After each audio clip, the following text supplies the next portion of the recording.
درس حدیث میں رسول اللہ صلی اللہ علیہ وسلم کے اخلاق کے حوالے سے آج ہم نے بات کرنی ہے، اور میں نے آپ سے کہا کہ ان حدیثوں کو، روایات کو ہم پڑھیں گے تو آپ دیکھیے کہ صحابہ اور رسول اللہ صلی اللہ علیہ وسلم کا طریقہ اور کردار اور اللہ سے تعلق کیسے تھا۔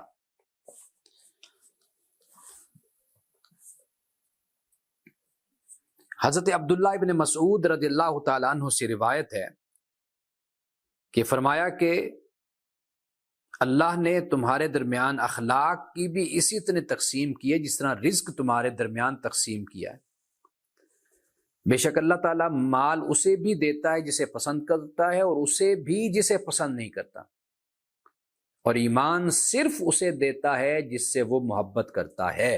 وَلَا يُؤْتِي الْإِيمَانَ إِلَّا مَن يُحِبُّ۔ جو شخص مال خرچ کرنے میں کنجوس ہو اور دشمن سے جہاد کرنے سے ڈرتا ہو اور رات کو نماز میں کھڑے ہو کر تکلیف اٹھانے کی ہمت نہ رکھتا ہو، اسے چاہیے کہ کثرت سے لا الہ الا اللہ، سبحان اللہ، الحمدللہ اور اللہ اکبر کا ورد کرے۔ اب یہاں پہ یہ جو آخری الفاظ ہیں نا، لا الہ الا اللہ، سبحان اللہ، الحمدللہ، اللہ اکبر، یہ کہ اگر ایک شخص کنجوس ہے، مال خرچ کرنے میں یا جہاد کرنے سے ڈرتا ہے یا رات کی تکلیف اٹھانے کی ہمت نہیں رکھتا، تو اس کو یہ پڑھنا چاہیے۔ یعنی یہ اب اس کا مقصد یہ نہیں ہے کہ بے روح طریقے سے پڑھتا رہے، مطلب اس کا یہ ہے کہ جب ان کلمات کو پڑھے گا تو اللہ تعالیٰ کی توحید، وحدانیت، اللہ کی سبحانیت، اللہ کی حمد، اللہ کی تکبیر، یہ اس کے دل میں جاگزیں ہوگی، بیٹھے گی۔ تو اس سے کیا ہوگا؟ اللہ سے محبت اور ایک تعلق جب اس کا قائم ہوگا تو پھر اس کو ان کاموں میں مشکل پیش نہیں آئے گی، مال کے خرچ کرنے میں، جہاد کرنے میں، اور رات کو اٹھ کر نماز پڑھنے میں، اللہ کی عبادت کرنے میں پھر اس کو دقت اور تکلیف نہیں ہوگی، اس کو خوشی ہوگی۔ تو یہ یعنی یہ جو الفاظ ہیں یہ انسان پڑھتا رہے، مسلمان، لا الہ الا اللہ، سبحان اللہ، الحمدللہ، اللہ اکبر۔ اب اس کے بعد فرمایا، حضرت ابو ہریرہ سے روایت فرماتے ہیں رسول اللہ صلی اللہ علیہ وسلم نے فرمایا کہ لیس الغنی عن کثرت العرض ولکن الغنی غنی النفس۔ مالداری کثرت مال کا نام نہیں ہے بلکہ مالداری نفس کی مالداری ہے۔ یہاں پر مالداری سے مراد آپ بے نیازی بھی لے سکتے ہیں، یعنی ایک شخص ہے، اس کے پاس مال کی کثرت ہے لیکن نفس کا غنا، بے نیازی اس کو حاصل نہیں ہے، تو واضح بات ہے وہ اربوں خربوں میں بھی کھیلے گا تو پھر بھی اس کا جو نفس ہے وہ غنی نہیں ہوگا، بے پرواہ نہیں ہوگا۔ یعنی بے پرواہ کی جگہ یعنی غنی کا لفظ ہم استعمال کر لیں، بے نیاز آپ کہہ لیں، وہ چیز اس کو حاصل نہیں ہوگی۔ تو وہ کیسے حاصل ہوتی ہے؟ تو رسول اللہ صلی اللہ علیہ وسلم نے فرمایا کہ یہ بات ذہن میں رکھ لینی چاہیے کہ ہم کسی کو کہتے ہیں کہ وہ بڑا مالدار ہے، تو بے شک مالداری یہ نہیں ہے کہ اس کے پاس بڑی دولت ہے، اصل مالداری یہ کہ دل کی اس کی کیفیت کیا ہے، اس کی حالت کیا ہے۔ جیسے وہ بزرگوں کے بارے میں آتا ہے کہ غالباً حضرت امام اعظم ابو حنیفہ کے بارے میں آتا ہے کہ انہیں آ کر خادم نے کہا کہ جی آپ کا جو جہاز آ رہا تھا، شپ آ رہا تھا آپ کا مال لے کر، وہ ڈوب گیا ہے۔ آپ نے کہا الحمدللہ، نیچے سر جھکایا اور کچھ دیر کے بعد پھر فرمایا الحمدللہ، اور پھر کچھ دن بعد یا کچھ وقت بعد وہ آیا اور کہنے جی وہ خبر غلط تھی، آپ کا مال بچ گیا ہے، تو وہ کسی اور کا جہاز تھا، آپ کا نہیں تھا۔ تو آپ نے پھر بھی سر جھکایا اور کہا الحمدللہ۔ تو وہ جو خادم تھا اس نے آپ کو دونوں دفعہ دیکھا، پہلی دفعہ بھی الحمدللہ، دوسری دفعہ بھی الحمدللہ۔ تو اس نے کہا کہ جناب آپ پہلے بھی الحمدللہ آپ نے کہا جب نقصان ہوا، اور جب آپ کو معلوم ہوا کہ آپ کا مال بچ گیا پھر بھی آپ نے کہا الحمدللہ۔ آپ نے فرمایا کہ جب تم نے مجھے خبر دی تھی کہ بھئی آپ کے مال جو جہاز لے کر آ رہا تھا وہ ڈوب گیا، تو میں نے سر جھکا کر اپنے دل کو دیکھا تھا کہ میرے دل کی کیفیت کیا ہے۔ میں نے دیکھا کہ بھئی وہ میرا دل جو ہے وہ اس پر شکر گزار ہے اللہ کا ہر حالت میں، یعنی اس حالت میں بھی اللہ کا شکر گزار ہے، تو میں نے اس پر کہا الحمدللہ۔ کہ اللہ نے مجھے یہ توفیق دی ہے کہ اتنے نقصان پر بھی میں دکھی یا غمگین یا میں اس طرح پریشان نہیں ہوا جس طرح دوسرے لوگ ہوتے ہیں. اور جب تم نے آ کر یہ خبر دی تو اس وقت بھی یعنی میرے دل کی کیفیت وہی تھی اللہ کی بارگاہ میں جو پہلے تھی اور جو بعد میں تھی، سیم تھی. تو اس لیے میں نے الحمدللہ اس پر کہا. تو یہ اصل میں مالداری میں یعنی اس بات کو رسول اللہ صلی اللہ علیہ وسلم نے بیان کیا. اب دیکھیے کہ اس میں کتنا سکون ہے انسان کے لیے کہ اگر انسان اس کیفیت میں رہے، دنیا میں رہنا ہے، کھانا پینا بھی ہے، اچھا وقت بھی گزارنا ہے، سب کچھ ٹھیک ہے اپنی جگہ پر، لیکن دل کی کیفیت یہ بڑی مختلف صورت ہوتی ہے کہ انسان اپنے آپ کو اس طریقے سے نارمل رکھے اور مطمئن اپنے آپ کو رکھے کہ جو وقت گزر رہا ہے وہ میرے مولا کا کرم ہے، اس کا احسان ہے، اس کا فضل ہے کہ اچھا ہی وقت گزر رہا ہے. حضرت انس بن مالک سے یہ روایت ہے رضی اللہ تعالیٰ عنہ، کہتے ہیں کہ میں نے 10 سال نبی اکرم صلی اللہ علیہ وسلم کی خدمت کی. خدمت النبی صلی اللہ علیہ وسلم 10 سنین، 10 سال خدمت کی. تو رسول اللہ صلی اللہ علیہ وسلم نے مجھے کبھی اف تک نہیں کہا. فما قال لی اف قط، بالکل کبھی نہیں فرمایا. اور نہ کبھی ایسا ہوا کہ میں نے کوئی کام کیا تو آپ نے یہ کہا ہو کہ تم نے یہ کیوں کیا. وما قال لی لشیء لم افعلہ الا کنت فعلتہ ولا لشیء فعلت لما فعلتہ، نہیں کیا تو یہ نہیں کہا کیوں نہیں کیا، اور اگر کر دیا تو یہ نہیں فرمایا کہ یہ تو نے کیوں کیا. حضرت انس بن مالک رضی اللہ تعالیٰ عنہ سے روایت ہے، اب یہ 10 سال رسول اللہ صلی اللہ علیہ وسلم کی خدمت میں رہے. کیا فرماتے ہیں، کان نبی صلی اللہ علیہ وسلم رحیمن، کہ رسول اللہ صلی اللہ علیہ وسلم بڑے رحم دل تھے، شفیق تھے. وکان لا یاتی احد الا وعدہ، آپ کے پاس جو سائل بھی آتا، آپ کے پاس اگر نہ ہوتا تو آپ اس سے وعدہ فرماتے. وانجز لہ ان کان عندہ، اگر ہوتا تو آپ اسے ضرور عطا فرماتے. تو ایک دفعہ نماز کی اقامت ہو گئی، یعنی نماز کی اقامت ہو گئی تو آپ کے پاس دیہاتی آیا اور اس نے آپ کا پلو پکڑ لیا. فاخذ بثوبہ، رسول اللہ کا کپڑا ثوب کو پکڑ لیا اور کہا مجھے خدشہ ہے کہ پھر بھول نہ جاؤں، اس لیے میری بات سن لیں. یعنی اب اقامت ہو گئی ہے، اب وہ شخص آ گیا ہے اور کہتا ہے کہ بھئی مجھے ڈر ہے کہ میں بھول نہ جاؤں بات، تو آپ میری پہلے بات سن لیجئے. تو آپ رسول اللہ صلی اللہ علیہ وسلم کے بارے میں حضرت انس کیا کہتے ہیں، آپ پھر اس کے ساتھ کھڑے رہے حتیٰ کہ اس نے اپنی بات پوری کر لی، تو پھر آپ نے آ کر نماز پڑھائی. یہ ہے رسول اللہ صلی اللہ علیہ وسلم کا اسوہ سیرت، کہ آپ نے اس کی بات کو سنا اور سن کر پھر اس کے بعد آ کر آپ نے نماز پڑھانا شروع کی. حضرت جابر رضی اللہ تعالیٰ عنہ سے روایت فرماتے ہیں کہ ما سئل النبی صلی اللہ علیہ وسلم شیئا فقال لا، کہ رسول اللہ سے جس بھی چیز کے متعلق پوچھا گیا تو آپ نے نہ نہیں فرمایا، یعنی نہ کا لفظ آپ نے کبھی نہیں فرمایا تھا. حضرت عبداللہ ابن زبیر سے یہ روایت ہے، کہتے ہیں کہ میں نے عورتوں میں سے حضرت عائشہ اور اسماء سے زیادہ سخی عورت نہیں دیکھی. ما رأیتم رأتین اجود من عائشہ و اسماء. حضرت اسماء تو وہ ہے نا کہ جن کے بارے میں دونوں صاحبزادیاں حضرت ابو بکر کی. حضرت اسماء کے بارے میں تو یہ بات ہے کہ یہ گن گن کر رکھا کرتی تھیں. تو رسول اللہ نے فرمایا کہ اسماء اگر گن گن کر دو گی یا رکھو گی تو پھر اللہ بھی تمہیں گن گن کر دے گا. اپنے دسترخوان کو وسیع کر لو تو اللہ اسی حساب سے تمہیں عطا کرے گا.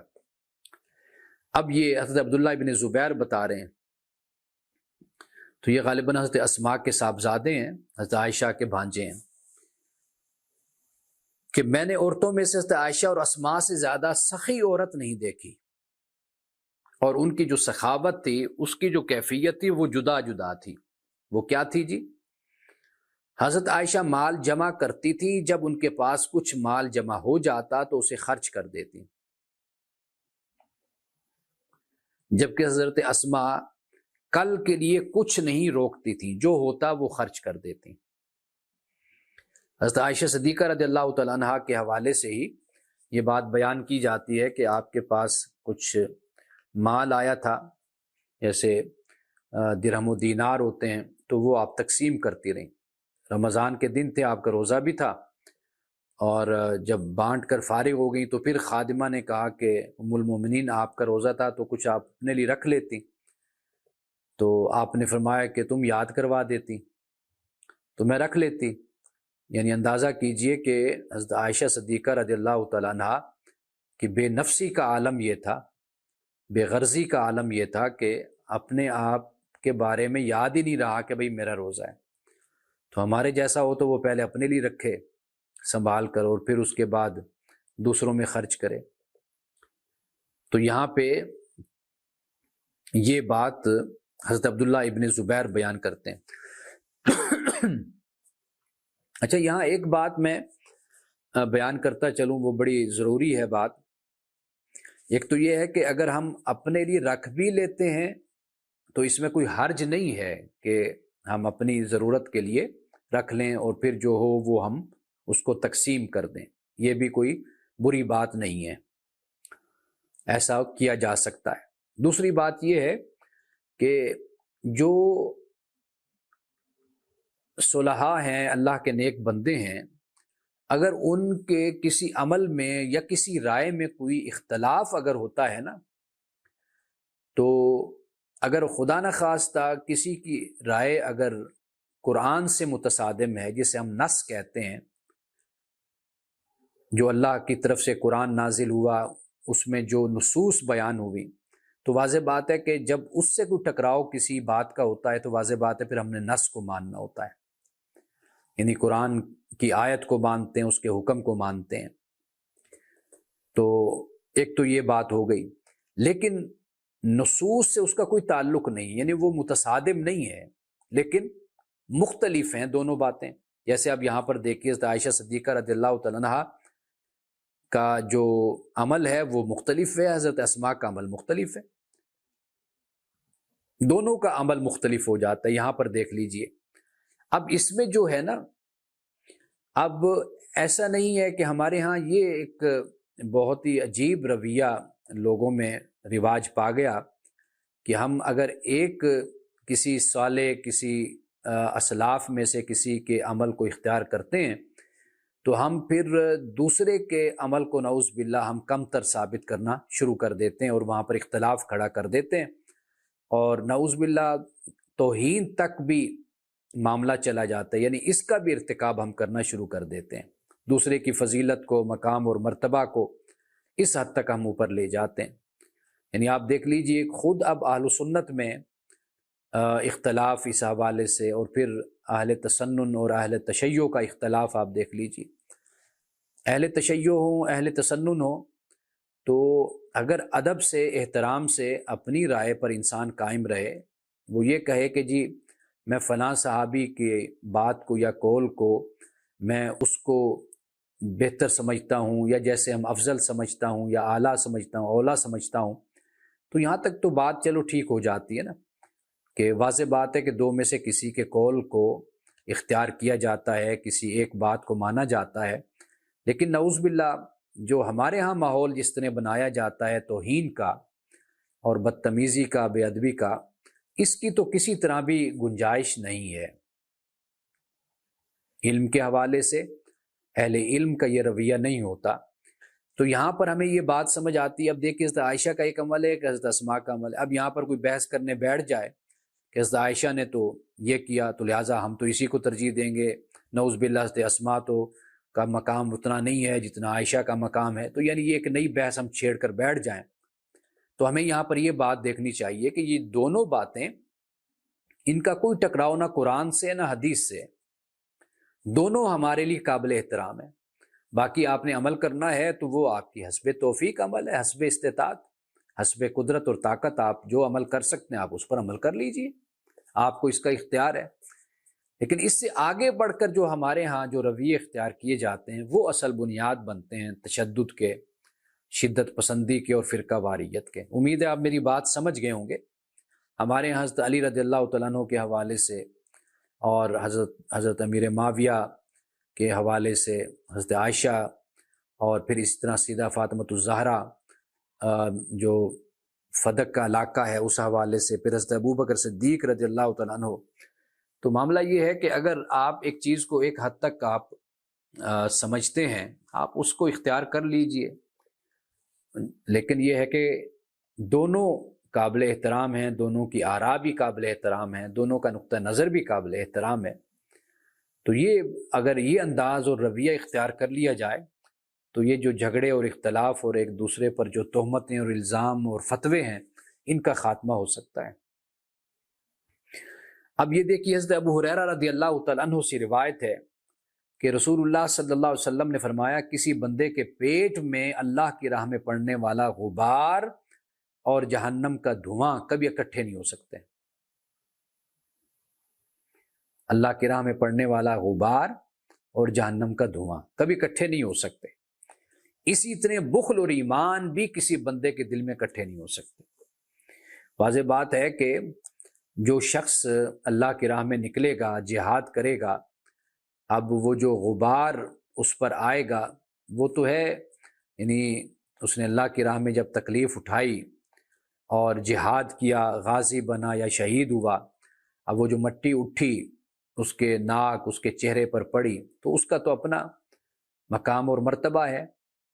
قرآن نے وَالْعَادِيَاتِ ضَبْحًا فَالْمُورِيَاتِ قَدْحًا فَالْمُغِيرَاتِ صُبْحًا فَأَثَرْنَ بِهِ نَقْعًا فَوَسَطْنَ بِهِ جَمْعًا۔ اب یہ جو یہاں پر بیان کی، یہ صحابہ کے وہی گھوڑے ہیں کہ جن کے سموں سے مٹی لگی، اٹھی، غبار پھیلا، اب ان کا صبح سویرے وہ نکلے جہاد کے لیے، ان کا مقام و مرتبہ بہت بلند ہے۔ تو اب جہنم کا دھواں بھلا کہاں اکٹھا ہوگا؟ تو رسول اللہ نے اسی بات کو بیان کیا کہ کسی بندے کے پیٹ میں جب وہ اللہ کی راہ میں جہاد کرنے کے لیے نکلتا ہے تو وہ غبار جو اس کے نتنوں سے یعنی اس کے پیٹ میں جاتا ہے، وہ اور جہنم کا دھواں یہ کبھی اکٹھے نہیں ہو سکتے۔ ایک چیز ہوگی، اگر جہنم کا دھواں پیٹ میں ہے تو پھر اللہ کی راہ میں پڑنے والا غبار نہیں ہوگا۔ اللہ کی راہ میں پڑنے والا غبار اگر اس کے پیٹ میں، شکم میں، تو پھر جہنم کا دھواں نہیں ہوگا۔ اور اسی طرح فرمایا کہ بخل اور ایمان یہ کبھی ایک دل میں اکٹھے نہیں ہو سکتے۔ جن میں بخل ہے تو وہ اپنے ایمان کی خبر لیں، اور جو ایمان والا ہے تو وہ کبھی بخیل نہیں ہوگا۔ حضرت ابو سعید خدری رضی اللہ تعالیٰ عنہ سے روایت ہے، آپ فرماتے ہیں کہ رسول اللہ صلی اللہ علیہ وسلم نے فرمایا کہ کسی مومن میں دو خصلتیں اکٹھی نہیں ہوں گی۔ اب یہاں پر دیکھیے دوسری بات بیان فرمائی، فرمایا کہ البخل وسوء الخلق، بخل اور بد اخلاقی۔ اب یہ دو عادتیں، بخل کی اور بد اخلاقی کی، یہ مومن میں اکٹھی نہیں ہو سکتے۔ دینداری اصل ہے ہی اخلاق، جس کا اخلاق نہیں ہے بے شک وہ جتنی بھی نمازیں پڑھتا رہے تو وہ دیندار کبھی نہیں ہو سکتا۔ حضرت عبداللہ بن ربیعہ سے یہ روایت ہے کہ ہم سیدنا عبداللہ ابن مسعود کے پاس موجود تھے، تو انہوں نے ایک آدمی کا ذکر کیا تو اس کے اخلاق کی بھی بات کی۔ تو سیدنا عبداللہ ابن مسعود نے فرمایا، دیکھو اگر تم اس کا سر کاٹ دو تو کیا اسے دوبارہ جوڑ سکتے ہو؟ انہوں نے کہا نہیں۔ انہوں نے فرمایا تو اس کا ہاتھ؟ وہ کہنے لگے نہیں۔ فرمایا اس کی ٹانگ؟ انہوں نے کہا نہیں۔ حضرت عبداللہ ابن مسعود نے فرمایا جب تم اس کی خلقت کو نہیں بدل سکتے تو اس کا اخلاق بھی نہیں بدل سکتے۔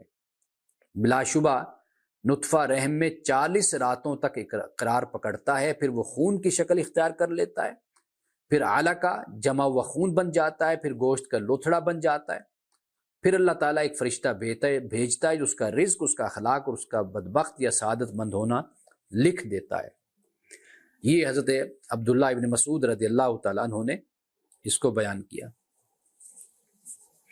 یعنی مطلب یہ ہے کہ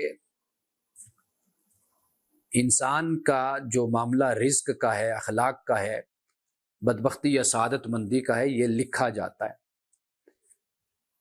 اب جو لکھا گیا تو اس کو ہم نہیں جانتے کہ کیا لکھا گیا۔ ہمارے ذمے اتنا ہے کہ ہم اپنے آپ کو تبدیل کرنے کی کوشش کریں، اپنے آپ کو بہتر سے بہترین بنانے کی کوشش کریں، اور پھر نتیجہ بتا دیتا ہے کہ انسان کے لیے کیا ہے۔ لیکن انسان کے ذمے صرف محنت، تزکیہ نفس اور اپنے آپ کو بہتر انسان بنانا، یہ انسان کے ذمے ہے۔ حضرت ابو ہریرہ رضی اللہ تعالیٰ عنہ سے روایت ہے، فرماتے ہیں کہ رسول اللہ صلی اللہ علیہ وسلم نے فرمایا، اب یہ حدیث اس کو لکھ لیجئے، یاد کر لیجئے، اور اس کو میں تو کہتا ہوں گھروں میں یہ حدیث لگانی چاہیے، تاکہ مردوں کو، عورتوں کو، سب کو پتہ ہو کہ آپ صلی اللہ علیہ وسلم نے فرمایا کہ ان الرجل لیدرک بحسن خلقہ درجۃ القائم باللیل، کہ بے شک آدمی اپنے حسن اخلاق کی وجہ سے رات کو مسلسل قیام کرنے والے کا درجہ پا لیتا ہے۔ یعنی جو شخص اخلاق میں اچھا ہے تو اس کا درجہ رات کو جو عبادت کرنے والا شخص ہے اس کے برابر ہو جاتا ہے، جس کا اخلاق اچھا ہے۔ یہ ہے اخلاق، اور اتنی برکتیں ہیں اس اخلاق کی۔ حضرت ابو ہریرہ سے روایت ہے کہ میں نے ابو القاسم یعنی رسول اللہ صلی اللہ علیہ وسلم سے سنا یہ فرماتے ہوئے کہ خیرکم اسلاما احاسنکم اخلاقا اذا فقہوا، فرمایا اسلام کے اعتبار سے تم میں سب سے اچھے وہ لوگ ہیں جن کے اخلاق سب سے اچھے ہوں، جبکہ ان میں دین کی سمجھ بوجھ بھی ہو۔ یہ اخلاق اچھے ہوں گے، واضح بات ہے کہ دین کی سمجھ ہوگی تو اخلاق بھی اچھے ہو جائیں گے۔ رسول اللہ اسی بات کو بیان فرما رہے ہیں۔ اب اخلاق رٹی رٹائی باتوں سے تو اخلاق نہیں اچھے ہوتے، تسبیحیں اور وظائف اور بالکل ناسمجھی میں اور اندھے پن میں ایک عمل کرتے چلے جانا اور اس کا کوئی اثر تاثیر دل میں نہ اترے تو پھر وہ انسان میں تبدیلی کا باعث بھی نہیں بنتا۔ تو اس لیے جو بھی آپ پڑھتے ہیں، سنتے ہیں، سمجھیں اس کو، اس کا اثر ہوتا ہے انسان پر۔ حضرت حسن بصری، یہ یعنی جو ہم کہتے ہیں نا قرآن نے کہا اذا، حدیث میں ابھی جو اذا فاقہ ہو کہ دین کی سمجھ بوجھ بھی ہو، تو حضرت حسن بصری کیا کہتے ہیں؟ فرماتے ہیں دنیا سے بے پرواہ اور آخرت کا طلبگار، دینی بصیرت رکھنے والا اور عبادت پر ہمیشگی اور دوام کرنے والا وہ اصل میں فقیہ ہوتا ہے۔ یہ فقیہ کی تعریف حضرت حسن بصری نے کی ہے۔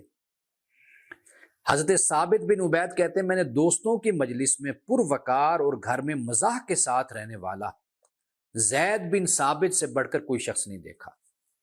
یعنی یہ تابعی ہیں جو حضرت زید بن ثابت کے بارے میں یہ بیان کر رہے ہیں، جو صحابی ہیں جنہیں رسول اللہ نے فرمایا تھا زبانیں سیکھو تاکہ مختلف جو ڈیلیگیشنز آتے ہیں ملاقاتوں کے لیے تو تم ان سے گفتگو کر سکو، مختلف زبانیں سیکھو۔ یہ زید بن ثابت ہیں۔ فرمایا کہ دوستوں میں پروقار اور گھر میں مزاح کے ساتھ رہنے والے، یعنی گھر میں سختی نہیں ہے اور جلال اور غضب کا انداز نہیں ہے، بلکہ مزاح کا انداز گھر میں رکھتے ہیں اور دوستوں کے ساتھ پروقار۔ حضرت ابن عباس سے روایت ہے، کہتے ہیں رسول اللہ صلی اللہ علیہ وسلم سے پوچھا گیا کہ اللہ کو ادیان میں سے کون سا دین زیادہ پسند ہے؟ تو رسول اللہ نے فرمایا الحنیفیت السمحۃ، حنیفیت جو آسان ہے، یعنی سیدھی راہ اور حنیفیت یکسوئی، یکجائی، اللہ کی طرف متوجہ رہنا، اور یہ حنیفیت کہ جو آسان ہو، یعنی بندوں کے لیے رحمت کا باعث ہو، تو فرمایا کہ یہ دینوں میں سے یہ دین اللہ کو پسند ہے۔ ایک حدیث میں یہ بھی بیان فرمایا ان خیر دینکم ایسرہ، یعنی تمہارا پسندیدہ دین وہ ہے جو سب سے زیادہ آسان ہے۔ یہ ہمیں تعلیم دی گئی ہے کہ ہم اپنے رویوں سے، اپنے اخلاق سے لوگوں کے سامنے جب دین پیش کریں تو ہمارا رویہ، طریقہ ایسا ہونا چاہیے کہ جس میں نرمی اور آسانی ہو، لوگ اپنے میں بوجھ نہ محسوس کریں اور کراہت نہ محسوس کریں کہ یہ کیا ہم پر مسلط ہو گیا ہے۔ حضرت عبداللہ ابن عمر رضی اللہ تعالی عنہما سے یہ روایت ہے، فرماتے ہیں کہ 4 باتیں اگر تجھ کو مل جائیں تو اس کا کوئی نقصان نہیں، کہ دنیا کی باقی چیزیں تجھ سے جاتی رہیں۔ 4 چیزیں کیا ہیں؟ حسن اخلاق، حلال کا کھانا، بات کا سچا ہونا اور امانت کی حفاظت کرنا۔ فرمایا یہ 4 باتیں اگر تجھے مل جاتی ہیں نا تو پھر بے شک کوئی بھی نقصان تیرا ہو جائے تو وہ کوئی اتنا بڑا نقصان نہیں ہوگا۔ یہ 4 باتیں کیا ہیں؟ حسن اخلاق، حلال کا کھانا، بات کا سچا ہونا اور امانت کی حفاظت کرنا۔ تو یہ رسول اللہ صلی اللہ علیہ وسلم حضرت عبداللہ بن عمر یہ روایت کرتے ہیں۔ آخری حدیث بیان کرتا ہوں۔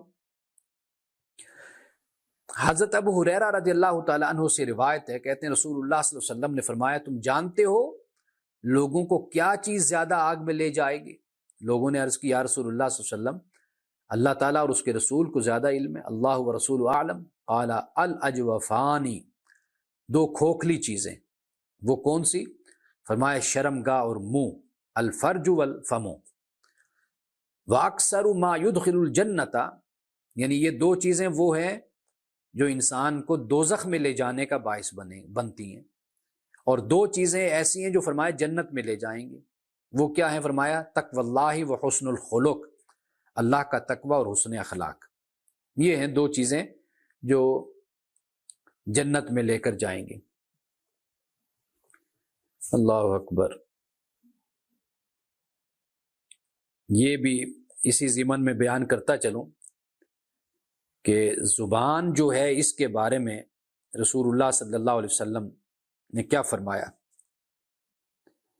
کہ جب رسول اللہ صلی اللہ علیہ وسلم نے تمام معاملات کی جو بنیاد ہے وہ زبان کو جب قرار دیا، یعنی گفتگو کو، بات کو، تو پھر سیدنا معاذ رضی اللہ تعالیٰ عنہ نے بڑے تعجب سے عرض کیا رسول اللہ صلی اللہ علیہ وسلم کیا کلام پر بھی ہمارا مواخذہ ہو جائے گا؟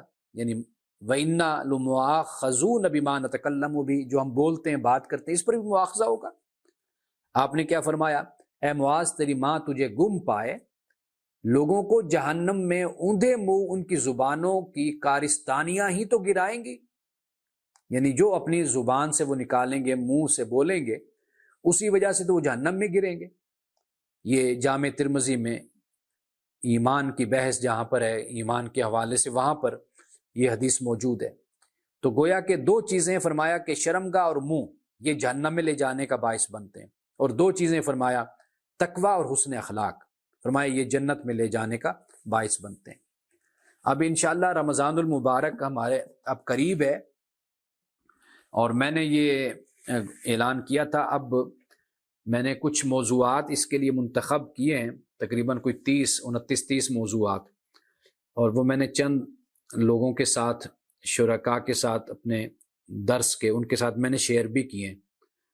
تو ان کی طرف سے تو حوصلہ افزائی ہوئی ہے کہ یہ اچھے موضوعات ہیں جو آپ نے منتخب کیے ہیں، تو میں وہ ذرا تیار ہو جائیں تو میں گروپ میں بھی آپ لوگوں کو بھیجوں گا، تو آپ دیکھیے گا کہ اس میں انشاءاللہ تعالی طریقہ کار ہمارا ٹاپک تو ایک ہی ہوتا ہے، لیکن قرآن مجید کا مجموعی مطالعہ ہو جاتا ہے ہمارا۔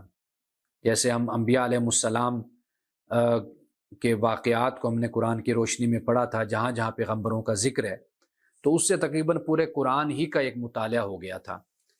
تو اگرچہ ٹاپک ایک ہے، عورت اور قرآن، لیکن جب ہم شروع کریں گے نا، پڑھیں گے، تو آپ دیکھیں گے کہ آدم و حوا، تخلیق آدم اور تخلیق ابن آدم، اس پر ہم گفتگو کا آغاز کریں گے، عورت کی شخصیت کی بات ہوگی، اور پھر قرآن سے ہی ہم بیٹی کے حوالے سے، بہن کے حوالے سے، ماں کے حوالے سے ہم بات کریں گے، اور اسی طریقے سے مختلف موضوعات اور کئی مقامات ہیں، جیسے سورۃ یوسف میں خواتین کا ذکر ہوتا ہے، اس پر پڑھیں گے، حضرت لوط علیہ السلام کی بیوی ام موسیٰ اور ام مسیح ابن مریم، اس طرح کر کے جب ہم پڑھیں گے ازواج مطہرات، پھر کئی صورتیں بیچ میں آ جائیں گی، سورۃ تحریم ہے، سورۃ الطلاق ہے، سورۃ النور کے کئی رکوع اس میں شامل ہو جائیں گے، سورۃ النساء اس میں کئی مقامات اس کے آ جائیں گے۔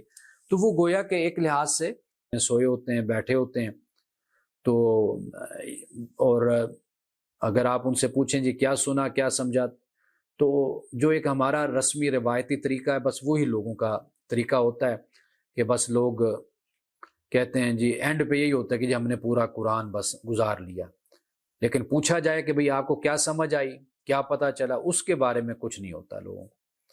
تو یہ جو ایک عجیب سا تصور ہمارے ہاں ثواب کا ہے نا کہ بھئی ہم نے بڑا ثواب کما لیا، تو قرآن مجید کو پڑھنے کے لیے ذرا ہوش مندی انسان میں ہونی چاہیے اور سمجھنے اور سیکھنے کا شوق مسلمان کے اندر ہونا چاہیے۔ تو میرا تو وہ مزاج نہیں ہے، تو لہٰذا میں تو اپنے طریقے سے رمضان کے جو 29-30 دن ہوتے ہیں اس طریقے سے قرآن پاک پڑھتا ہوں، پڑھاتا ہوں، سمجھتا ہوں اور سمجھاتا ہوں۔ تو اس لیے میں وہ اشتہارات اپنا ٹاپک بن جائیں تو میں انشاءاللہ وہ اشتہار آپ لوگوں کے ساتھ شیئر کروں گا، تو آپ اس میں مزید مشورہ بھی آپ لوگ دے سکتے ہیں، کوئی تبدیلی کا یا اضافہ کوئی ٹاپک ہو تو وہ آپ کہہ سکتے ہیں جی اس میں یہ بھی ڈال لیں۔ تو انشاءاللہ باقی اب میرا خیال ہے کہ 1-2 ہفتے ہی رہ گئے ہیں، اس کے بعد پھر رمضان کا آغاز ہوگا۔ بارک اللہ لنا ولکم فی القرآن العظیم ونفعنا وإیاکم بالآیات والذکر الحکیم، صدق اللہ العظیم۔